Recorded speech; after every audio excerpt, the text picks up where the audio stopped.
C'est le temps qui fait la panique. C'est le temps qui fait la panique.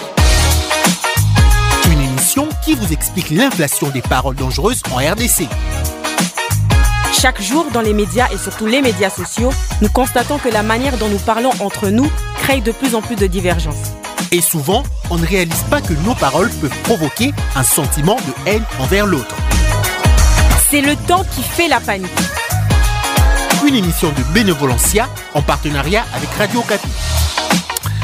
Bonjour à toutes et à tous et bienvenue dans C'est le temps qui fait la panique, votre émission qui analyse les mots, les discours et leur impact sur notre vivre ensemble. À la présentation, Ronéline Thiboneras, c'est moi. Je suis accompagné de Babel Pongo. Bonjour Babel. Bonjour Ronéline, bonjour à toutes et à tous. Dans ce magazine, nous abordons un sujet de plus en plus préoccupant, l'usage du discours stigmatisant basé sur l'apparence physique ou la morphologie. Et alors que le conflit continue dans l'est de la RDC, nous voyons émerger un langage discriminatoire basé sur la morphologie ou l'apparence physique de certains compatriotes. Exactement Babel, ces discours qui se développent dans les conversations de tous les jours et de plus en plus sur les réseaux sociaux ne sont pas sans conséquences. Ils alimentent la méfiance, les divisions et dans certains cas de violences physiques. Des incidents récents illustraient bien ces tendances. À Uvira, de Ouazalendo ont été accusés d'avoir empêché la tenue d'une messe en l'honneur d'un officier de EFARDC qui est issu de la communauté Banyamulenge. Ce dernier est décédé dans un crash d'avion près de Kisangani. Et à Kinshasa, deux personnes décrites comme ayant une morphologie tutsi ont été prises à partie dans un cimetière accusées d'être des infiltrés. Effectivement, Rolly, il s'agit là de quelques incidents isolés, certes, mais ces exemples montrent à quel point ce langage peut s'avérer dangereux. Alors, comment analyser cette tendance, comment y mettre fin et surtout, comment sensibiliser le public sur les dangers de ce type de discours? Et pour répondre à ces questions, nous avons le plaisir de recevoir des invités. Les premiers est Adolphe Kilomba Soumaïli, docteur en droit, professeur des universités et avocat au barreau du Sud Kivu. Il est également auteur de plusieurs ouvrages sur la justice transitionnelle en RDC. Bonjour Adolphe et merci d'être avec nous. Bonjour Ronélie et bonjour à toutes les auditrices et auditeurs des radios. Notre deuxième invité, Lokelo Évariste Ours, fondateur et directeur exécutif d'Accountability Lab RDC, une organisation qui œuvre pour une gouvernance au service des citoyens. Il est également consultant en responsabilité politique et formateur au Centre international Kofi Annan pour la paix et la sécurité basé au Ghana. Bonjour Lokelo Évariste et merci d'avoir accepté notre invitation. Bonjour Radio Okapi, bonjour à tous. Alors, ces présentations faites, on va plonger dans le vif de notre sujet du jour. Mais avant, écoutons un premier extrait de notre sketch radiophonique. Cette scène se déroule dans un milieu universitaire avec des étudiants. On va voir comment ils discriminent certains de leurs camarades simplement à cause de leur apparence physique. Suivons.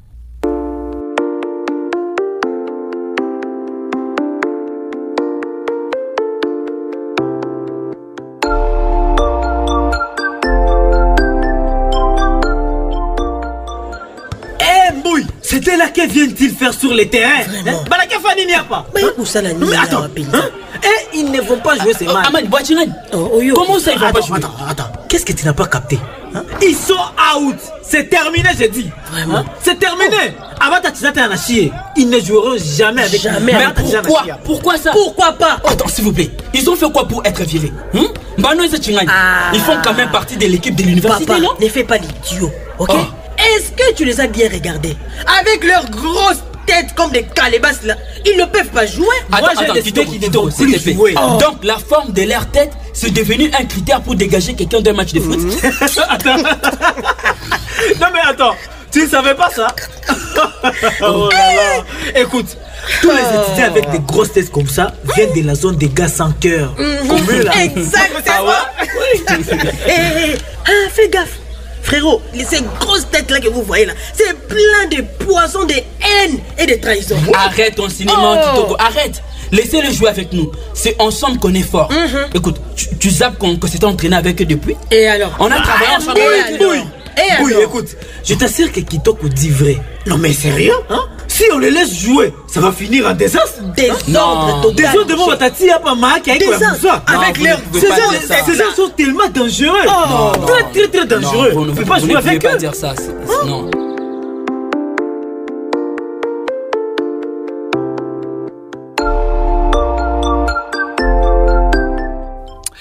Fais gaffe frérot, ces grosses têtes-là, ces plans de poison, des haines et des trahisons, fait remarquer l'un des étudiants évoquant la morphologie de certains de ses camarades. Voilà un exemple typique des discours stigmatisants basés sur l'apparence physique. Adolphe Kilomba Soumaïli, comment expliquer qu'à cette époque où l'égalité entre nous est protégée par la loi, que ces langages stigmatisants basés sur l'apparence physique tend à se banaliser? Merci beaucoup, Olegui, de m'avoir invité. C'est tout simplement triste de constater que ce discours prend de l'ampleur. Malheureusement, il est généralement amplifié par des leaders politiques de notre société. Il y a un travail énorme à faire là-dessus parce que un tel discours fragilise la cohésion nationale, fragilise les vivre ensemble. Et donc, il y a un travail à faire et le gouvernement devrait s'approprier la question pour combattre les discours de haine qui se généralisent dans notre société. Et comment, par exemple, le langage discriminant qui est basé sur l'apparence physique se propage-t-il dans les communautés, voire les médias, les réseaux sociaux ou même les conversations de tous les jours? C'est un processus inconscient qui finit par s'installer parce que les gens, quand ils utilisent le discours de haine, il y a ceux qui l'utilisent sans intention de choquer, il y a ceux qui l'utilisent parce qu'ils prétendent aimer leur pays plus que les autres compatriotes. Et du coup, c'est un discours qui se répand facilement. Et les gens l'adoptent parce que c'est des manipulations identitaires, c'est des attaques contre les éléments d'identité d'une personne. Et c'est un langage facile à utiliser. Ce qui fait qu'il se propage facilement. Par exemple, si vous demandez à quelqu'un de chanter l'hymne national, il ne saura pas chanter l'hymne national. Mais si vous lui demandez de décrire les caractéristiques physiques d'une autre personne, il peut facilement le faire. Et donc, c'est un discours facile à utiliser et malheureusement, il a des conséquences dramatiques dans la société. Merci pour ces explications, Maître Kilomba. Je me tourne à présent vers vous, Évariste Ours. Quels sont les mécanismes psychologiques ou sociaux qui poussent les gens à juger ou à discriminer les autres sur la base de leur apparence physique? Quel est, au fait, ce processus psychologique et sociologique qui est derrière ce phénomène? Oh, merci beaucoup pour cette question. C'est que je voulais un peu apporter une petite correction à ma présentation. Je suis consultant en responsabilité politique dans les programmes WIDE de l'Union européenne pour l'Afrique francophone et aussi formateur au centre KPTC, paix et sécurité au Ghana. Merci beaucoup pour la question. Ce qui stigmatise ou ce qui constitue ces mécanismes psychologiques et sociologiques liés à la stigmatisation ou au jugement à travers la morphologie ou l'état physique de quelqu'un, c'est d'abord, comme historiquement nous pouvons l'apprendre, l'effet ici de stéréotypes. Des images, on se constitue des idéologies. Si on voyage même vers l'histoire humaine, le fait d'être noir, dans la communauté jugée noble du Nord, on voit que c'est quelqu'un qui paraîtrait comme un imbécile, moins intelligent, sans civilisation.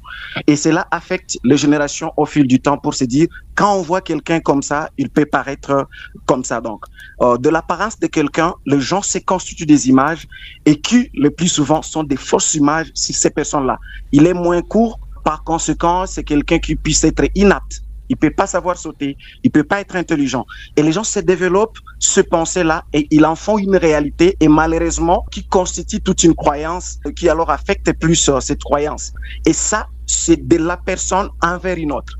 Mais aussi il y a l'impression que les gens donnent aux autres. Là, je vais parler de l'effet de halo, par exemple. Vous trouvez qu'il y a des gens qui se constituent des images et les autres peuvent lire. C'est là que le plus souvent en communauté, on va demander qu'est-ce que les gens lisent de nous?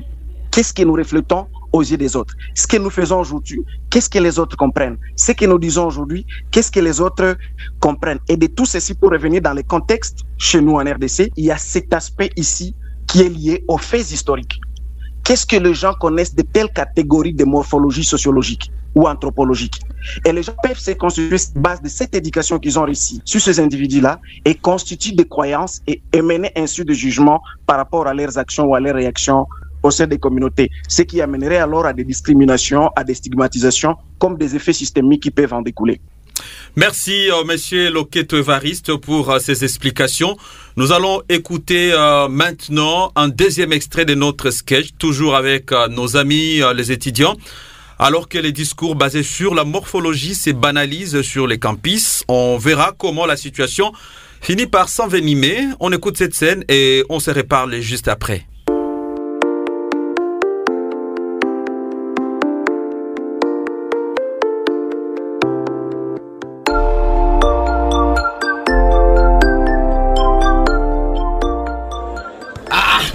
C'est quoi ces langages que tu balances devant tout le monde?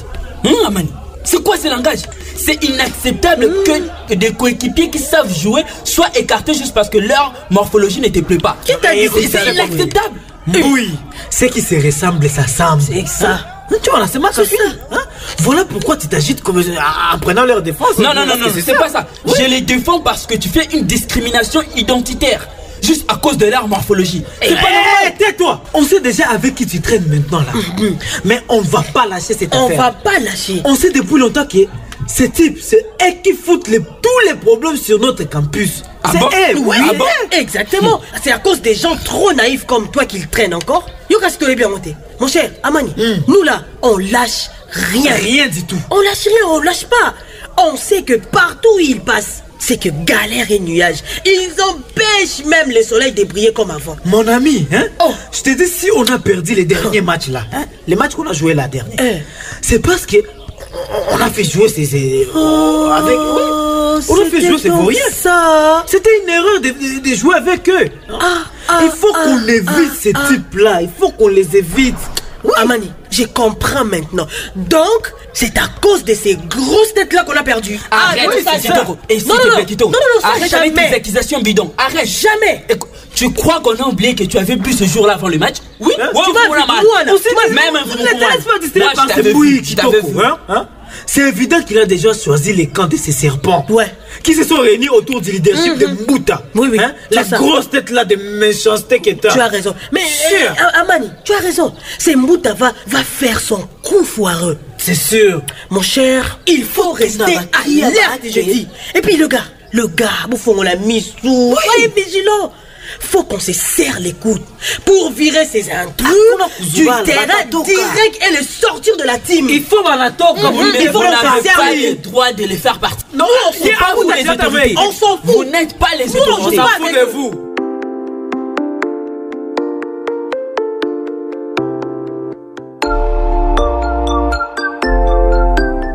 Les gars, il faut qu'on se serre les coudes pour virer ces intrus de terrain direct et les sortir de la team, lance sur un ton mobilisateur l'un des étudiants.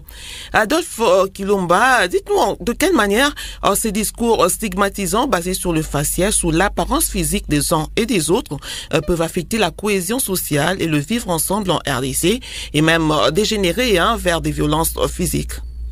Lorsqu'on doit renier à une personne son nom qui est mentionné sur sa carte d'identité, lorsqu'on s'en prend à la couleur de la peau, au genre et à la nationalité, à la race, etc., et lorsque ce discours est amplifié par des hommes politiques, écoutez, ce n'est plus la cohésion que nous cherchons, parce que la République démocratique du Congo a par exemple 450 groupes ethniques, une diversité qu'on ne sait pas décrire.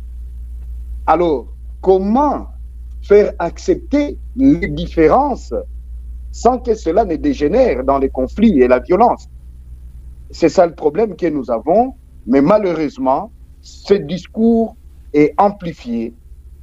Et lorsque ce discours est utilisé, c'est pour discriminer un groupe ethnique, discriminer des individus et des personnes qui se sentent menacés, et du coup, le vivre ensemble est en danger. Et cela fragilise le pays. Et il alimente la création de groupes armés à connotation ethnique, parce qu'il y a ceux qui s'estiment menacés. Et donc, c'est vraiment un élément très dangereux dans la vie d'une nation. Et il faudrait que le gouvernement et bien entendu la société civile s'investissent pour que on combatte cette facilité de langage qui finalement met en danger la paix et la cohésion nationale. En période de crise ou de conflit, comme c'est le cas actuellement en République démocratique du Congo, et quel est le danger lorsque des individus, des communautés entières sont accusés d'être des infiltrés ou des espions en se basant sur des critères subjectifs comme leur apparence physique ou encore leur morphologie? Le danger, c'est que l'unité nationale est menacée. Parce que nous avons 450 groupes ethniques. Et l'identité en République démocratique du Congo est territorialisée. Et donc, chaque personne est rattachée à un village natal, à une chefferie, à une collectivité, à un territoire, à une province. S'il y a des gens qui sont menacés, la tendance, c'est de dire, voilà, nous ne nous retrouvons pas dans la configuration actuelle de ces pays et nous devons nous éloigner. Alors que vous savez très bien, le pays tel qu'il a été constitué, avec 450 groupes ethniques, il y a des groupes ethniques qui étaient ennemis autrefois et qui sont appelés désormais à vivre ensemble. Et ils sont tous appelés Congolais, comme c'est chanté d'ailleurs dans l'hymne national, unis par l'essor debout Congolais. Alors comment on peut être unis par l'essor avec un discours comme celui-ci? Et donc c'est une menace existentielle à l'unité nationale et à la cohésion du pays. Renier à une personne son identité, renier à une personne sa nationalité. Et encore une fois, je rappelle que c'est depuis 1984 que la République démocratique du Congo n'a pas connu des recensements des populations. Et donc, on n'a pas un fichier pour déterminer aujourd'hui qui est congolais, qui ne l'est pas. Mais malheureusement, c'est le discours qui prend de l'ampleur. On s'attaque aux identités des gens. On s'attaque à... C'est le seul pays où on définit la nationalité d'une personne par son visage.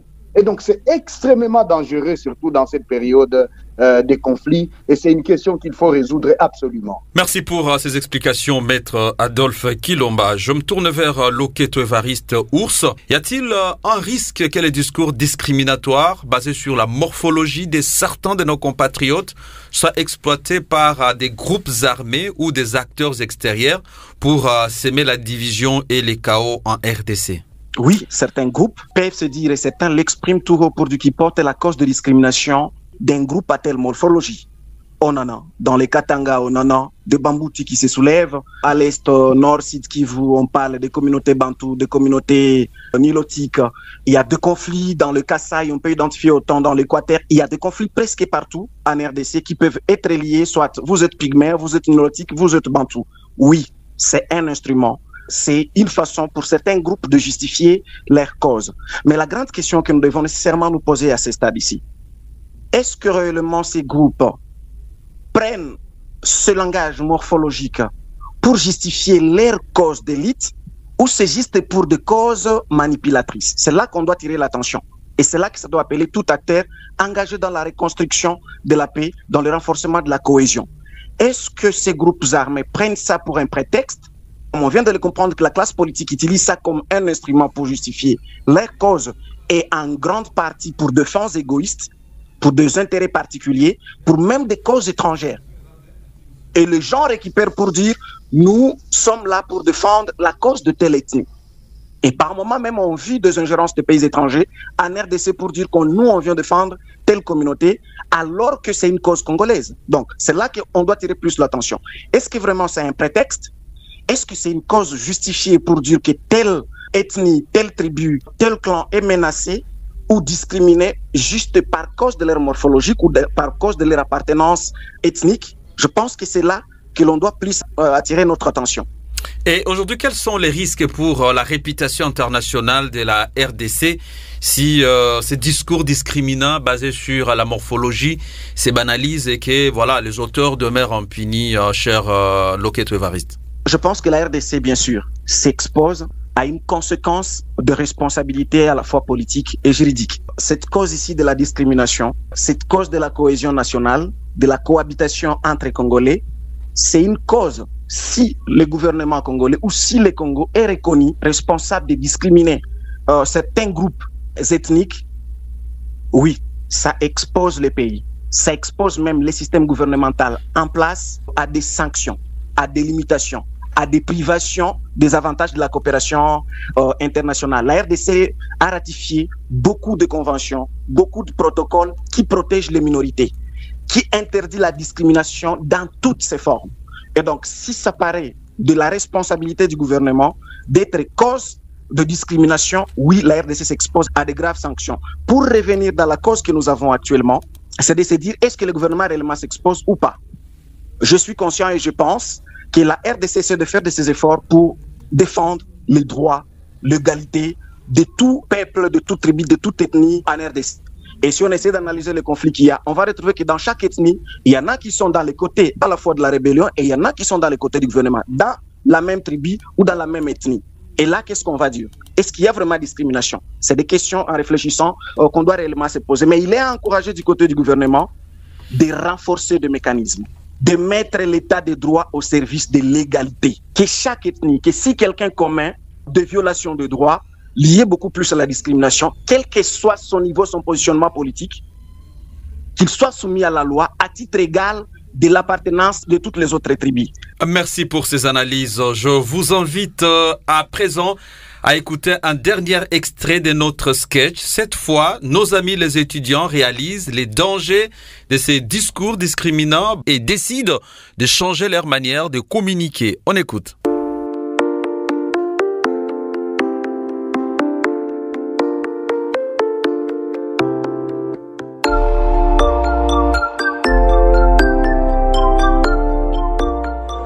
Ça c'est quoi c'était? Avec leur grosse tête là, qu'est-ce qu'il y a? Ma jambe. Quoi? Ils m'ont cassé la jambe. Merde, ils m'ont cassé la jambe. Tiens fort. Cassé la jambe. On va vite t'amener à l'hôpital. Tu veux aller? Non, doucement. Oh là là. Mais fais vite avant qu'ils reviennent. Aman, vous voyez? Ils m'ont attaqué à cause de ma gueule. Aman, pourquoi ils ont fait ça? Tu vois où ils en sont? Tu as vu là où ils en sont? Vraiment, Mbota, moi je suis désolé. Je ne savais pas que ça allait tourner comme ça. Dégagez là, dégagez. J'ai trop mal. Bougez vos gueules. Il faut que la main vite à l'hôpital. Doucement. C'est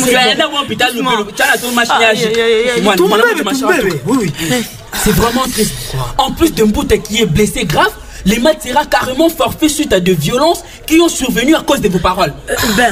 Non. On est sur un campus plutôt. S'il te plaît, pas dans une jungle où la gueule ou la morphologie de quelqu'un devient un péché juste parce qu'elle ne plaît pas à certains. Elle ne plaît pas à certains, on ne sait pas. Mais faut pas non plus faire comme si de rien n'était, mon cher. Même un fruit pourri, tu les reconnais souvent à sa forme ou sa couleur. Arrête ça, s'il te plaît. La différence avec notre équipe, c'est que parmi ceux qui sont insultés pour leur morphologie, il y en a ceux qui ont marqué de buts, il y en a ceux qui nous ont fait gagner des matchs. Par exemple, Mbouda. Tu comprends un peu? Écoutez, il faut capter que tout le monde ne peut pas se ressembler physiquement. C'est ça qui fait l'harmonie. Vous voyez un peu? Dans chaque communauté, il y a des brebis galeuses. Ça ne veut pas dire que tout le monde doit porter l'étiquette. En tout cas, carrément, t'as raison. Écoutez, maintenant, vous allez devoir assumer. Assumer quoi? Oui, écoutez, on va contacter les autorités pour vous expulser à cause de vos parents extrémistes. Je pense que calme-toi un peu. On peut régler ça ici. On doit faire ça. C'est là en famille. Il n'y a pas question de laver les laines sales en famille. On peut régler ça avec les autorités. Non, on peut régler ça avec les autorités. Quand on va quoi ça m'allonge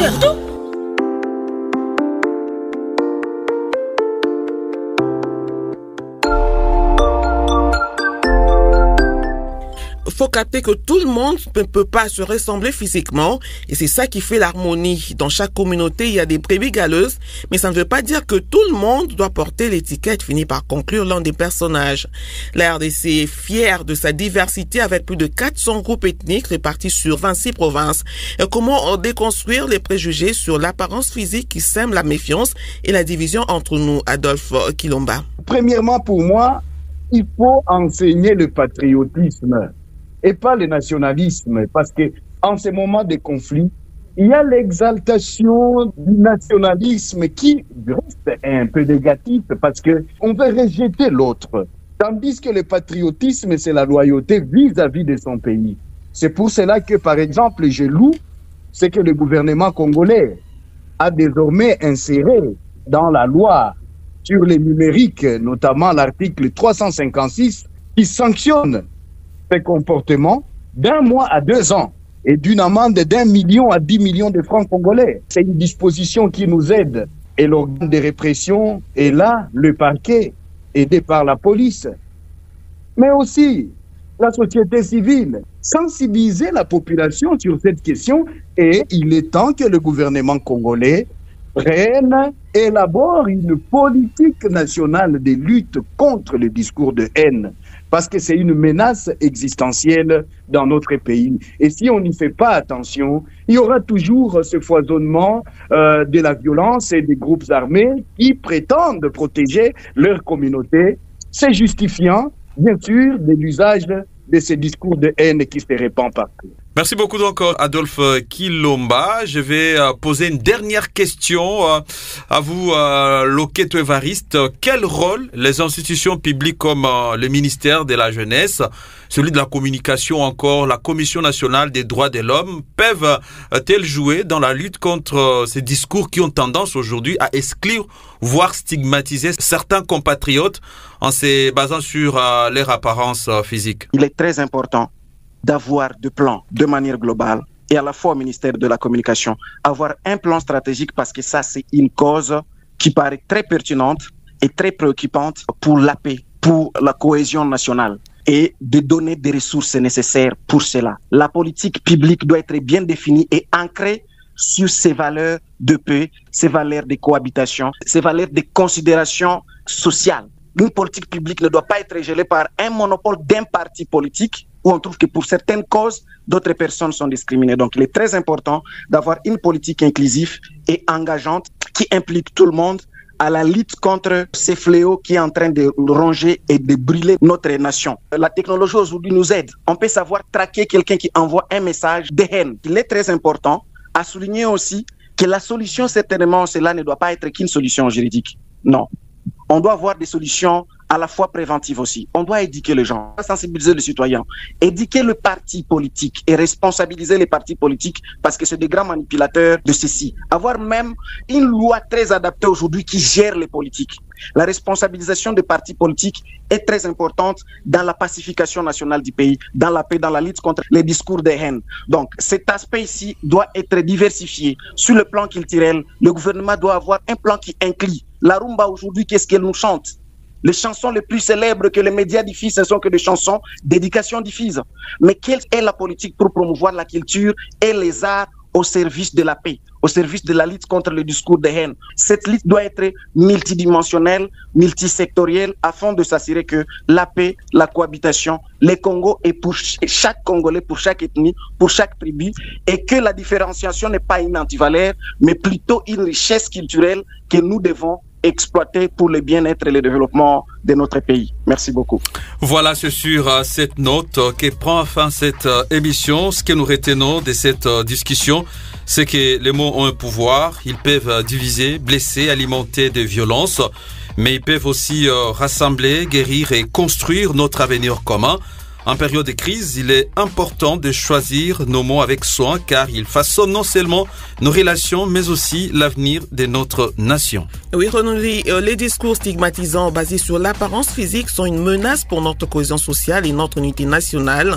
Il est donc de notre responsabilité collective en tant que citoyens, leaders et médias de promouvoir un langage qui rassemble et qui valorise la diversité de notre pays. Mais au-delà des mots Babel, ce sont nos actions qui comptent. Nous devons tous, à notre niveau, refuser de céder aux démons de la division, à voir au-delà des apparences, à reconnaître l'humanité de l'autre et à bâtir ensemble une société où chacun se sent respecté et en sécurité.